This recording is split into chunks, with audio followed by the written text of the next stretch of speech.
Good afternoon. आज हम chapter number 15 कहानी हमारे राष्ट्रीय ध्वज की हम इसको पढ़ेंगे।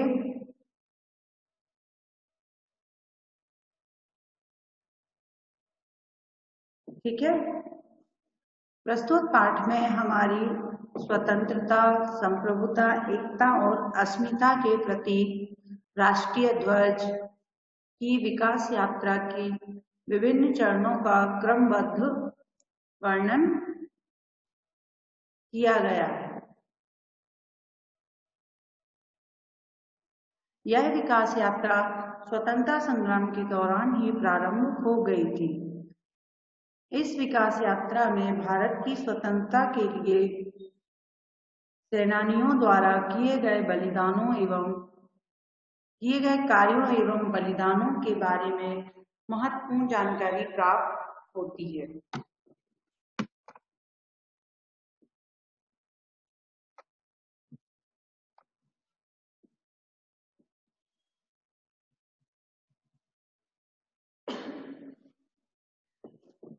राष्ट्रीय ध्वज तो समझते ना, हमारा जो नेशनल फ्लैग है, तिरंगा झंडा है ना।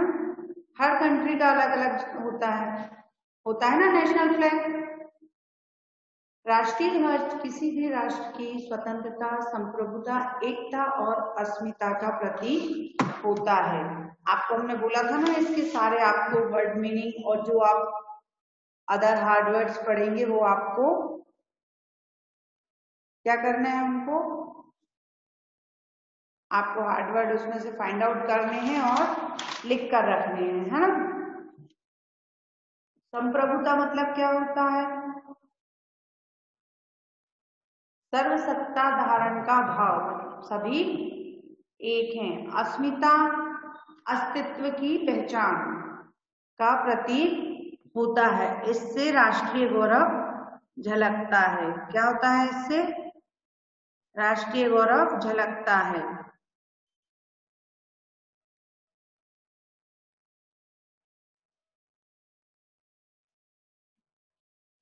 इसमें हमारा राष्ट्रीय गौरव दिखता है। इसके सम्मान की रक्षा के लिए देश के नागरिक अपने प्राणों की आहुति देने को तैयार रहते हैं। क्या करते हैं?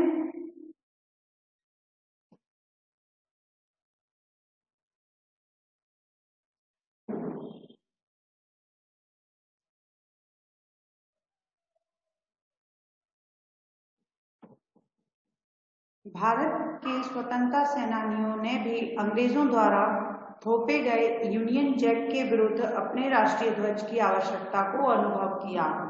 मतलब जब हमारे देश पर अंग्रेजों का राज्य था तो उन्होंने हमारे देश का कौन सा फ्लैग बना दिया था? यूनियन जैक जो है वो भारत को जबरदस्ती थमा दिया था। लेकिन जब भारतीयों में जागरूकता आई तो उन्होंने उसके विरुद्ध अपने खुद के झंडे की जरूरत महसूस की कि हमारा खुद का झंडा भी होना चाहिए। अपने राष्ट्रीय ध्वज के उद्भव और विकास की कहानी कम रोमांचक नहीं है। मतलब हमारा जो राष्ट्रीय ध्वज है वो कब बना और वो कैसे, ऐसा तो है नहीं जो आज हमारा नेशनल फ्लैग है वो हमेशा से यही था। स्टार्टिंग में कुछ और था और उसमें टाइम के साथ साथ परिवर्तन होते गए। और जो आज हमारा जो नेशनल फ्लैग है ना, ये काफी दिनों बाद आया है।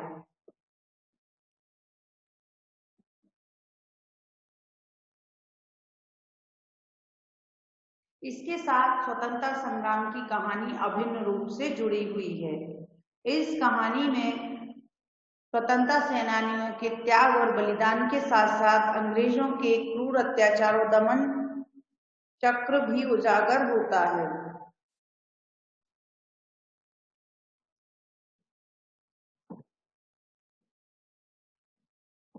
इसमें जो हमारे स्वतंत्रता संग्राम की जो कहानी है और साथ साथ हमारे राष्ट्रीय ध्वज की जो विकास यात्रा है, यह दोनों क्या है, एक दूसरे से अभिन्न रूप से मतलब हम जिसको अलग अलग नहीं कर सकते, दोनों ही एक साथ जुड़ी हुई है। इस कहानी में स्वतंत्रता सेनानियों के त्याग और बलिदान के साथ साथ अंग्रेजों के क्रूर अत्याचार और दमन चक्र मतलब होता है जो उनके ऊपर इतने अत्याचार किए गए और उनको जो है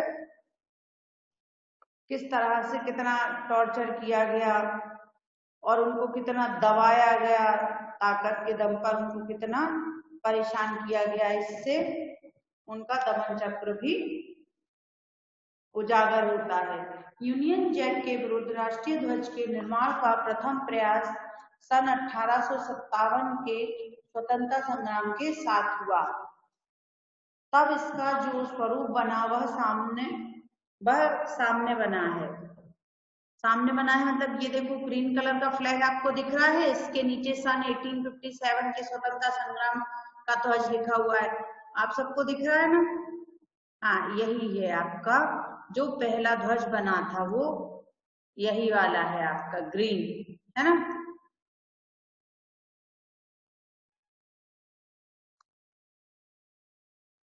इसके बाद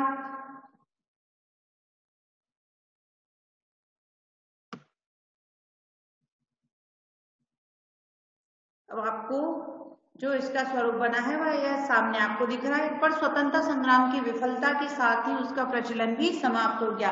लेकिन 1857 में जो संग्राम हुआ, जो स्वतंत्रता के लिए जो लड़ाई लड़ी गई, उसमें भारतीय असफल रहे, उसमें वह हार गया और उसी के साथ ही इसका जो है मतलब फिर इस झंडे को नहीं रखा गया और इसका स्वरूप फिर आगे चल के परिवर्तित हो गया। फिर सन 1905 में स्वामी विवेकानंद की शिष्या भगिनी निवेदिता जो राष्ट्रीय ध्वज तैयार किया, वह 1906 मतलब सन 1906 में कांग्रेस के कोलकाता अधिवेशन में प्रदर्शित किया गया। यह झंडा वर्गाकार था। वर्गाकार मतलब इसकी लंबाई चौड़ाई बराबर थी, जितना ये लंबा था उतना ही चौड़ा। इसकी सतह लाल थी, मतलब ये कैसे कलर का था? रेड कलर का था। इसके किनारों पर 108 ज्योतियां बनी हुई थी, आपको दिख रहा है ना स्क्रीन पे, इधर रेड कलर का है, उसके नीचे भगिनी निवेदिता का ध्वज लिखा हुआ है ना? ये है। बीच में पीले रंग से वज्र का चिन्ह अंकित था, वज्र का चिन्ह बना हुआ है बीच में, येलो कलर से दिख रहा है, और इसमें बांग्ला अक्षरों में वंदे मातरम लिखा हुआ है। जो रेड कलर का दिख रहा है आपको एक झंडा, उसमें इसके चारों तरफ जो है 108 ज्योतियां बनी हुई हैं, वज्र का निशान बना हुआ है येलो कलर से, और उसमें बांग्ला लैंग्वेज में जो है वंदे मातरम लिखा हुआ है। इसके बाद ये कब बना था हमारा? सन 1905 में, है ना? सन 1905। उसके बाद 16 अगस्त 1905 को जब बंगाल विभाजन प्रभावी हो गया, मतलब अगस्त में जब बंगाल का विभाजन हो गया, तब 17 अगस्त 1906 को पारसी बागान कोलकाता में आयोजित रैली में एक दूसरा झंडा फहराया गया। मतलब वो जो बना था उसके बाद दूसरा झंडा कब बना? 16 अगस्त के बाद 17 अगस्त को पारसी बागान कोलकाता में एक रैली हुई, उसमें एक दूसरा ही झंडा फहराया गया। उसमें क्या था? उस झंडे का प्रारूप पिछले वाले से अलग था।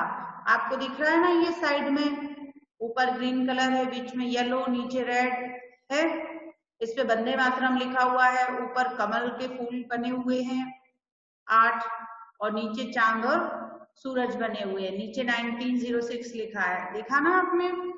तो उसके बाद जो है 17 अगस्त 1906 को जो झंडा फहराया गया था रैली में, उसमें वो ये वाला झंडा था, मतलब जो भगिनी निवेदिता ने बनाया था उसके बाद फिर ये वाला झंडा बना था।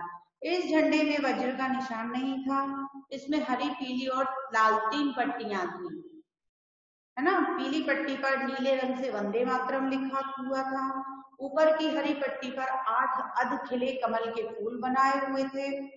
जो इसमें नीले रंग से वंदे मातरम लिखा है बीच वाली पीली पट्टी में, और ऊपर की हरी पट्टी पर क्या है? 8 अर्ध खिले कमल के फूल बने हुए हैं, आधे खिले हैं, पूरी तरह वो नहीं खिले हैं। नीचे की लाल पट्टी पर सूर्य और अर्धचंद्र की आकृतियां थी।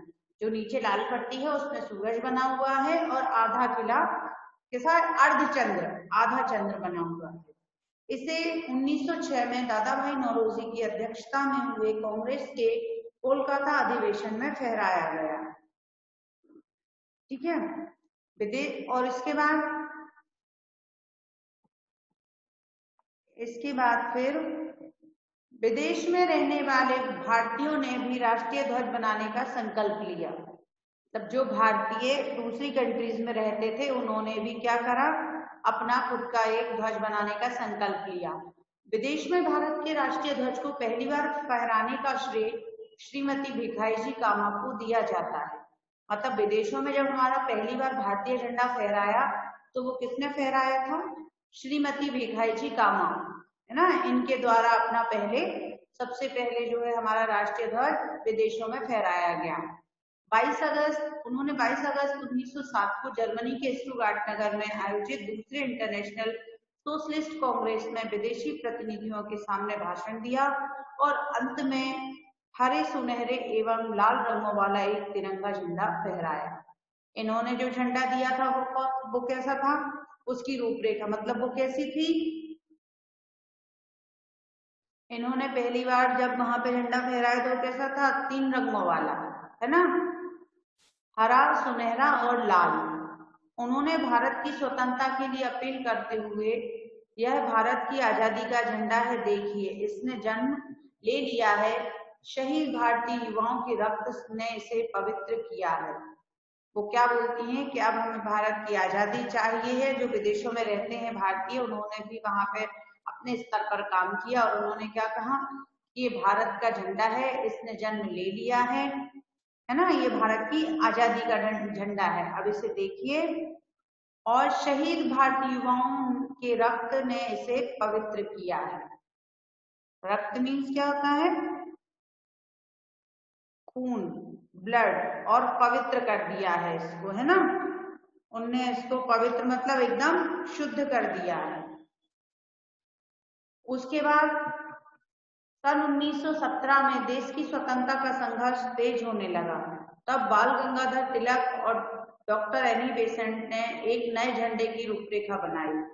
इसमें बारी बारी से 5 लाल और 4 हरी समतल पट्टियां बनी थी। इस पर सप्त ऋषि के प्रतीक 7 तारे अंकित थे, आपको दिख रहा है इधर साइड में।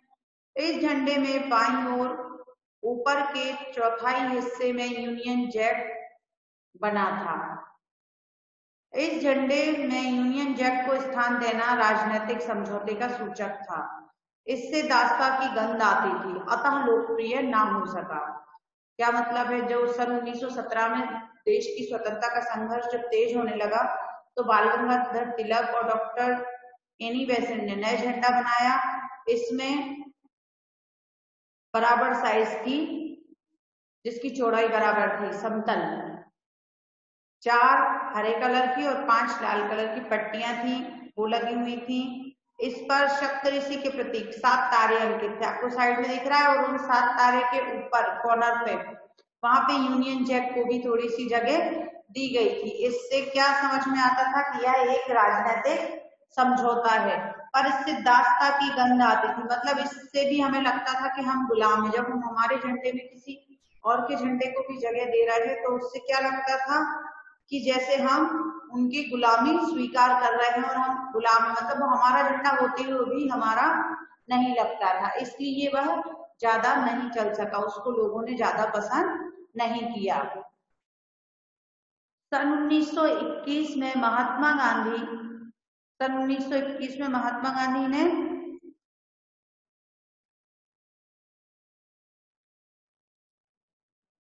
पिंगले वेंकैया से ऐसा राष्ट्रीय झंडा बनाने को कहा जिसमें लाल और हरे रंग की 2 पट्टियां हों और उन पर एक चरखा अंकित हो।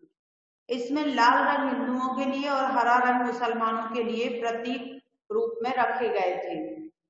बाद में मतलब सन 1921 में महात्मा गांधी ने पिंगले वेंकैया से एक ऐसा झंडा बनाने के लिए कहा गया जिसमें 2 पट्टियां हो, एक लाल रंग की और एक हरे रंग की, और साथ में उसमें चरखा भी बना हो। इसमें लाल रंग हिंदुओं के लिए था और हरा रंग मुसलमानों के प्रतीक स्वरूप रखा गया था। बाद में विचार करने के उपरांत, मतलब बाद में सारा विचार करने के बाद, उपरांत मतलब के बाद, अन्य धर्मावलंबियों, मतलब जो अन्य धर्म के लोग थे, अब ऐसा तो है नहीं भारत में सिर्फ हिंदू और सिर्फ मुस्लिम थे, बाकी और भी लोग थे ना।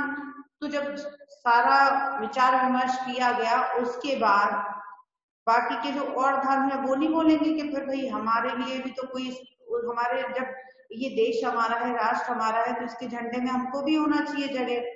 हिंदू मुस्लिम को दे दी। तो उसके बाद क्या हुआ, धर्मावलंबियों को भी प्रतिनिधित्व देने के लिए इस झंडे में एक सफेद पट्टी भी रखवाई गई। इसका अंतिम स्वीकृत जो स्वरूप है वो यह है, देखो जो 2 रंग वाला था तो ये हमको इधर साइड में ये दिख रहा है ना हमको, इधर ऊपर व्हाइट है, बीच में ग्रीन है, नीचे रेड है और उसके ऊपर चरखा बना हुआ है, दिख रहा है ना सबको। तो जब फिर उनने सबकी रजामंदी से, मतलब जो सबकी स्वीकृति मिली, उसके बाद ये वाला जो झंडा है इसको फाइनल किया गया, है ना। इस झंडे को लाहौर अधिवेशन में 31 दिसंबर 1929 को रावी नदी के तट पर भी फहराया गया। इस झंडे को जब लाहौर अधिवेशन हुआ था 31 दिसंबर 1929 को, तो इसे रावी नदी के तट पर भी फहराया गया था। इस ऐतिहासिक अधिवेशन में कांग्रेस ने पूर्ण स्वराज का लक्ष्य घोषित किया। इसी झंडे के नीचे 26 जनवरी 1930 को हजारों देशवासियों ने स्वतंत्रता की शपथ ली थी। सन 1921 से 1931 तक के सभी सत्याग्रह आंदोलनों में इसी तिरंगे झंडे का प्रयोग होता रहा। मतलब ये जब बना था उसके बाद सन 1931 तक जो भी सत्याग्रह हुए, जो भी आंदोलन हुए, सभी में इसी झंडे को फहराया गया था। मतलब जो भी राजनीतिक और जो भी काम होते थे इसके, वो सारे इसी झंडे के नीचे होते थे। मतलब हमारा प्रतिनिधित्व यही वाला झंडा करता था जो 3 रंग का था, व्हाइट, ग्रीन और रेड, और उसके ऊपर एक चरखा बना हुआ था। इसी बीच 1924 में श्री श्यामलाल गुप्त पार्षद ने सुप्रसिद्ध झंडा गीत की रचना की। मतलब उसके बाद 1924 में श्री श्यामलाल गुप्त पार्षद, उन्होंने एक झंडा गीत की रचना की, विजयी विश्व तिरंगा प्यारा झंडा ऊंचा रहे हमारा। ये बहुत अच्छा गीत है, आप लोगों ने सुना हो तो ठीक है, अभी भी आप सुन सकते हैं, है ना। इसके बाद फिर क्या हुआ, झंडे में क्या चेंजेस आए। तिरंगे झंडे की लोकप्रियता बढ़ती चली जा रही थी। कांग्रेस के बेलगांव अधिवेशन में इस झंडे ने भगवा रंग रखने का सुझाव दिया। मतलब ये झंडा जो है लोकप्रियता, मतलब आम जनता को यह बहुत ही पसंद आ रहा था। उसके बाद कांग्रेस के बेलगांव अधिवेशन में इस झंडे में भगवा रंग रखने का सुझाव दिया गया, क्योंकि इस रंग से त्याग बलिदान की भावना व्यक्त होती है। अप्रैल 1931 को कराची में अखिल भारतीय कांग्रेस समिति की बैठक में एक झंडा समिति का गठन किया गया। मतलब अब क्या हुआ, सन 1931 में एक झंडा समिति ही बनाई गई जो झंडे के रूप परिवर्तन में जो भी उसके रूपरेखा में चेंजेस आएंगे वो सब यही देखेंगे। इस समिति के संयोजक थे डॉक्टर बी पट्टाभी सीतारमैया। इस समिति के संयोजक कौन थे, डॉक्टर बी पट्टाभी सीतारमैया। ठीक है, ये है जो झंडा समिति द्वारा प्रस्तावित झंडा, लिखा हुआ है ना इधर भगवा कलर में, उसमें आपको चरखा भी दिख रहा है ना, ये था उनका। इसके बाद फिर झंडा समिति ने विभिन्न सुझावों पर विचार करने के उपरांत तय किया। झंडा समिति बनाई गई थी, पर ऐसा नहीं था कि वो समिति अपने ही विचार सब पर थोप देगी, ऐसा नहीं था। सबकी सर्वसहमति से काम हुआ, सबके सुझावों पर विचार विमर्श किया गया, सबसे राय ली गई उसके बारे में, तब जाके एक झंडा इन्होंने फाइनल किया। क्या था उसमें, विचार करने के उपरांत तय किया, रंगों के क्रम में पहले भगवा आएगा, फिर सफेद और नीचे हरा होगा। आज भी हमारे झंडे का यही है ना। बीच में सफेद पट्टी के बीच गहरे नीले रंग का चरखा अंकित होगा। तो आज जहां पे हमारे झंडे में अशोक चक्र होता है, पहले वहां पे क्या था, चरखा। रंगों का कोई सांप्रदायिक महत्व नहीं होगा। मतलब आपने पहले शुरू में क्या बताया गया कि जो लाल होगा हिंदुओं के लिए होगा और जो ग्रीन कलर था वो मुसलमानों के लिए होगा और उसमें बाकी और जो धर्म के लोग हैं उनके लिए एक सफेद पट्टी दी गई। लेकिन अब उन्होंने क्या बोला, इसमें जो कलर है इनका कोई भी सांप्रदायिक किसी भी जाति या धर्म से कोई मतलब नहीं है। क्या बताया फिर इनने रंगों को, भगवा साहस का और त्याग का। जो ऊपर जो भगवा जो केसरिया कलर है वो कौन सा है, साहस और त्याग का कलर है। सफेद शांति और सत्य का, सफेद जो है वो कौन सा है, शांति का और सत्य का। हरा हरी भरी फसलों का, जो हरा कलर है वो किसका है, हरी भरी फसलों का और संपन्नता का। तथा चरखा जनता की आशा और उद्यम का प्रतिनिधित्व करेगा। इसमें क्या है, भगवा कलर है वो कौन सा है, साहस का और त्याग का, सफेद शांति और सत्य का, हरा हरी भरी फसलों और संपन्नता का, तथा चरखा जो इसमें बना हुआ है वो क्या है, जनता की आशा और उद्यम का। उद्यम मतलब जो परिश्रम व दिन रात जो हार्ड वर्क करते हैं ना, उसका हमेशा निरंतर काम करते रहते हैं, का प्रतिनिधित्व करेगा। यह प्रस्ताव भारी बहुमत से स्वीकृत हो गया। मतलब सब लोग इस पे एग्री कर गए कि हाँ हमारे, सबसे पहले तो ये तीनों कलर को उन्होंने मंजूरी दी। मतलब रेड की जगह पे भगवा रखा गया, उसमें केसरिया कलर जो होता है, झंडा बीच की पट्टी पे रखा गया। और पहले जो कलर सांप्रदायिकता दिखा रहे थे, हमारी जाति और धर्म दिखा रहे थे, उसकी जगह पे उन्होंने रंगों का महत्व बताया कि भगवा साहस और त्याग का, सफेद शांति और सत्य का, हरी और जो हरा कलर है वो हरी भरी फसलों का और संपन्नता का। उसमें जो चरखा बना हुआ है वह लोगों की उम्मीदों का और जो वह निरंतर जो कंटिन्यू हार्डवर्क करते हैं ये वो दिखाएगा। तो फिर इसको सभी लोगों ने स्वीकार किया। तो 30 अगस्त 1931 को झंडा दिवस के रूप में मनाने की घोषणा की गई। फिर पहले तो इन्होंने एक झंडा समिति बनाई थी, उसमें ये झंडा बना और इसको सबने स्वीकार किया, है ना। उसके बाद 30 अगस्त 1931 को झंडा दिवस के रूप में मनाने की घोषणा की गई। मतलब क्या था, 30 अगस्त हम हमेशा झंडा दिवस, मतलब हमारे झंडे का बर्थडे मनेगा हर साल 30 अगस्त। यही झंडा स्वतंत्रता प्राप्ति की पूर्व संध्या तक राष्ट्रीय स्वतंत्रता संग्राम का प्रतीक बना रहा।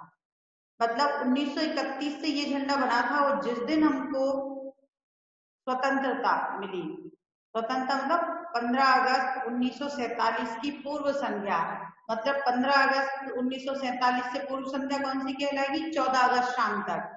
यही झंडा जो है हमारी स्वतंत्रता संग्राम का प्रतीक बना रहा। हमारा मतलब हमारी जो स्वतंत्रता की लड़ाई हुई उसमें हमेशा इसी झंडे ने हमारा प्रतिनिधित्व किया।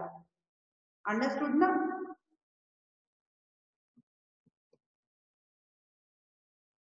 इसके बाद 3 जून सन 1947 को ब्रिटिश सरकार ने भारत को स्वतंत्र कर देने की घोषणा की।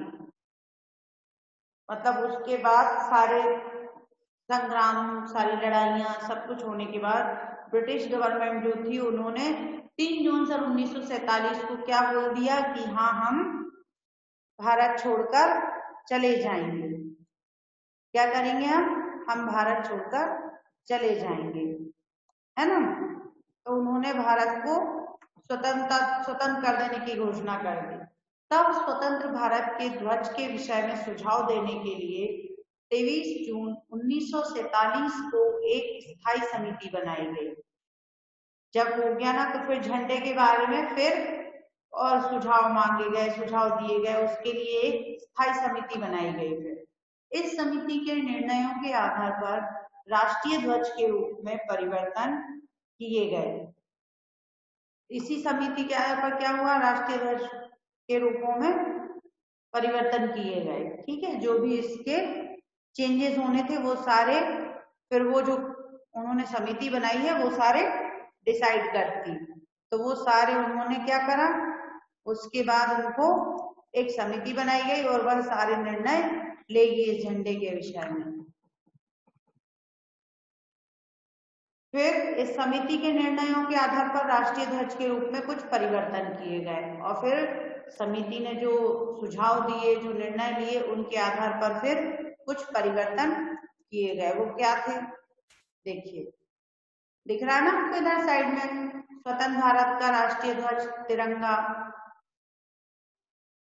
इस नए रूप में तिरंगे झंडे के केंद्र में सम्राट अशोक के सारनाथ स्तंभ पर अंकित चक्र की प्रतिकृति, मतलब इस जो आपकी झंडे में चरखे की जगह पे क्या दिख रहा है, अशोक स्तंभ जो है उस पर जो चित्र बना हुआ है वही आपको इस झंडे पे दिख रहा है। प्रतिकृति मतलब क्या कहलाता है कि सेम वैसा ही चक्र, मतलब उसी की प्रतिकृति, मतलब उसी का, प्रतिकृति मतलब फोटो भी हो सकती है, हूबहू उसी के जैसा चित्र है ना, तो वो उस पे बना हुआ है और उस पे से चरखा हटा दिया गया।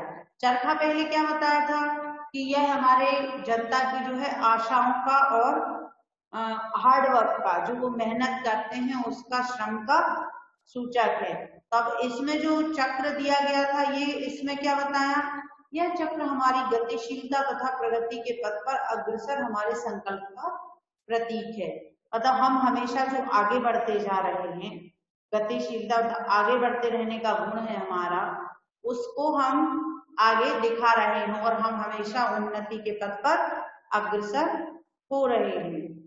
इस प्रकार नए तिरंगे को स्वतंत्र भारत का राष्ट्रीय ध्वज होने का गौरव प्राप्त हुआ। ये जो आज हमारा नया जो तिरंगा है, इस तरह इसकी मतलब यात्रा, जो इसकी विकास यात्रा है वह बहुत ही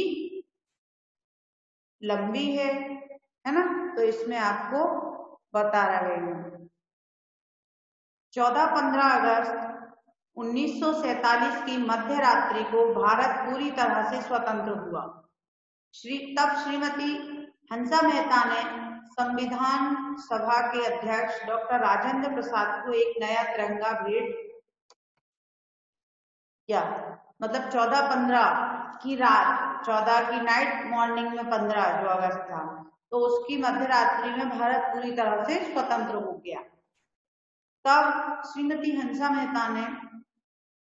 मेहता का आपको पिक्चर दिख रहा है ना इधर साइड में, एक तरफ आपको डॉक्टर राजेंद्र प्रसाद का दिख रहा है और दूसरी तरफ हंसा मेहता। उन्होंने डॉक्टर राजेंद्र प्रसाद को एक नया तिरंगा झंडा भेंट किया। भेंट करते हुए कहा, यह उचित ही है कि इस महान सदन पर जो पहला झंडा फहराया जाने वाला है वह भारत की महिलाओं का उपहार है। मतलब वह झंडा इनको देती हैं और क्या बोलती हैं कि इस महान सदन पे, मतलब आज हमारे स्वतंत्र भारत में जो पहला झंडा फहराया जाएगा वो भारत की महिलाओं का उपहार है। अगले दिन 15 अगस्त 1947 के शपथ ग्रहण समारोह के बाद राष्ट्रपति भवन के ध्वज दंड पर हमारा यह राष्ट्रीय ध्वज फहरा उठा। अगले दिन 15 अगस्त 1947 को जब शपथ ग्रहण समारोह हुआ, उसके बाद राष्ट्रीय भवन के ध्वज दंड पर, जिस दंड पर हमेशा ध्वज फहराया जाता है ना, उस पर हमारा राष्ट्रीय ध्वज फहरा उठा। इसी के साथ भारत की स्वतंत्रता के लिए संघर्षरत स्वतंत्रता सेनानियों की कामना पूरी हुई, उनका बलिदान सार्थक हुआ। यह तिरंगा ध्वज फहरते हुए रूप में हमें गौरव की अनुभूति कराता है। मतलब जब भी हम हमारे झंडे को फहराता हुआ, लहराता हुआ देखते हैं तो हमें अपने आप ही, हमारे मन में गौरव अनुभव होता है। हम अपने आप ही क्या करते हैं, अपने आप में ही प्राउड फील करते हैं, है ना, प्राउड वाली फीलिंग आती है, हम अपने आप ही प्राउड फील करते हैं। चैप्टर आपको समझ में आ गया होगा। अब आप अपनी बुक में बुक एक्टिविटी फिलअप कीजिए, निकालिए।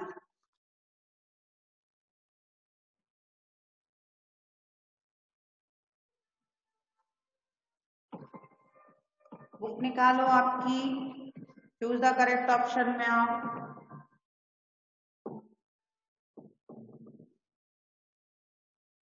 चूज द करेक्ट ऑप्शन में आइए। फर्स्ट वाला है, भारत के राष्ट्रीय ध्वज निर्माण का प्रथम प्रयास कब हुआ? देख रहे हैं ना आप, सबने बुक निकाल ली?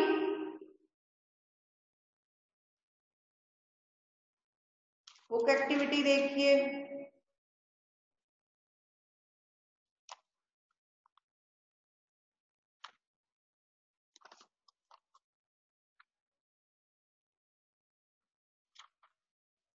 निकालना ना?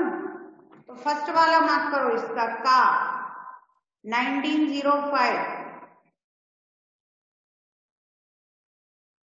का ऑप्शन है इसका, है ना। सेकंड है, झंडे में यूनियन जैक को किसने स्थान दिया था? इसका भी फर्स्ट वाला है, का एनी बेसेंट ने।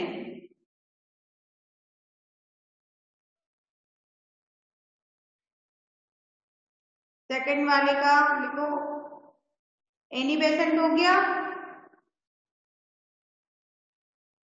थर्ड, महात्मा गांधी द्वारा स्वीकृत झंडे के बीच में क्या था? तो इसका क्या था? चरखा था ना, चरखा था। सेकंड वाला लगाओ इसका, चरखा। फोर्थ, 26 जनवरी 1930 को क्या हुआ था? तो इसका है लास्ट वाला ऑप्शन, घा, देश गणतंत्र बना था। मार्क किया? किया? अब आपके बाद, इसके बाद आते हैं खालिस्तान। आ रहा है ना? किसी की बुक में पहले भी होंगे तो कोई बात नहीं, पहले देख लो। देखिए, सन 1905 में डैश है उधर, उसमें लिखिए स्वामी विवेकानंद। स्वामी विवेकानंद।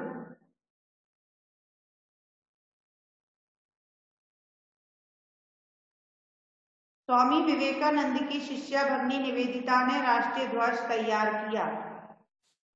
लिखा? उस ब्लैंक प्लेस पे क्या लिखना था?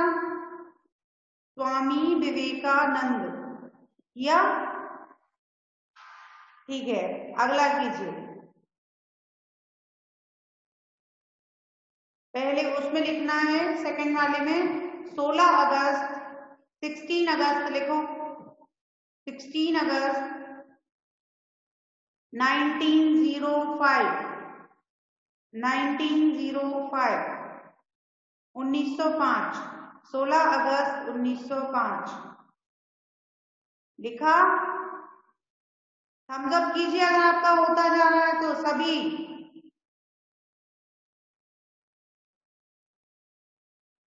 थर्ड वन, 1906 में कोलकाता में कांग्रेस अधिवेशन। फिर आपका खालिस्तान है, उसमें लिखिए दादा भाई नौरोजी। दादा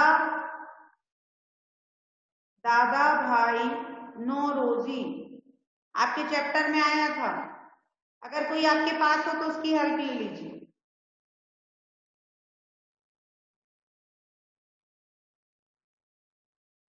डन? टाइम आउट होने वाला है, फास्ट कीजिए।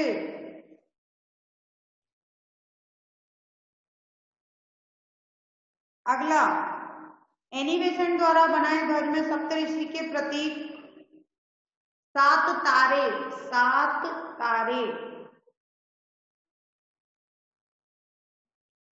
7 लिखो, 7 तारे। ठीक है। फिफ्थ वन, लास्ट वाले में दो खालिस्तान दिए हैं, तो फर्स्ट वाले में लिखो 31 दिसंबर, 31 दिसंबर 1929, 1929। डन? सेकंड वाले में लिखो कांग्रेस अधिवेशन, कांग्रेस अधिवेशन।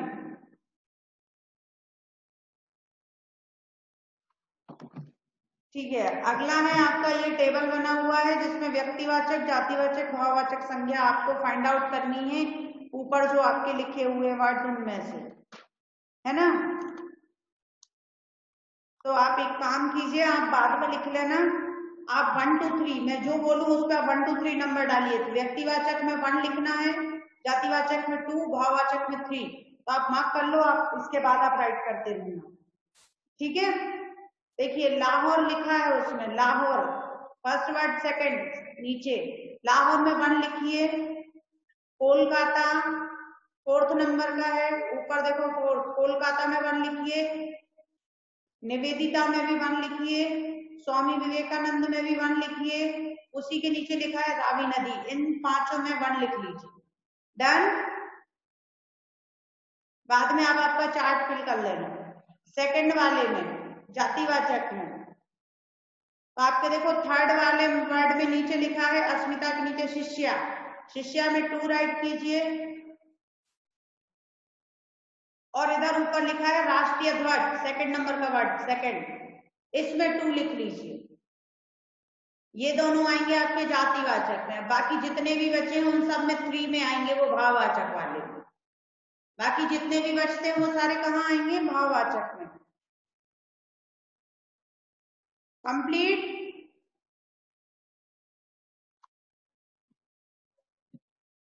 ठीक है। अब इसके बाद इधर 4 नंबर का क्वेश्चन है आपके page number 1 2 3 4। Do fast, only 2 minutes left.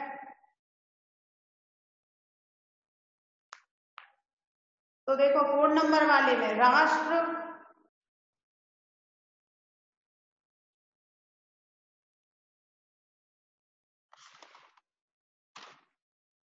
Plus ईय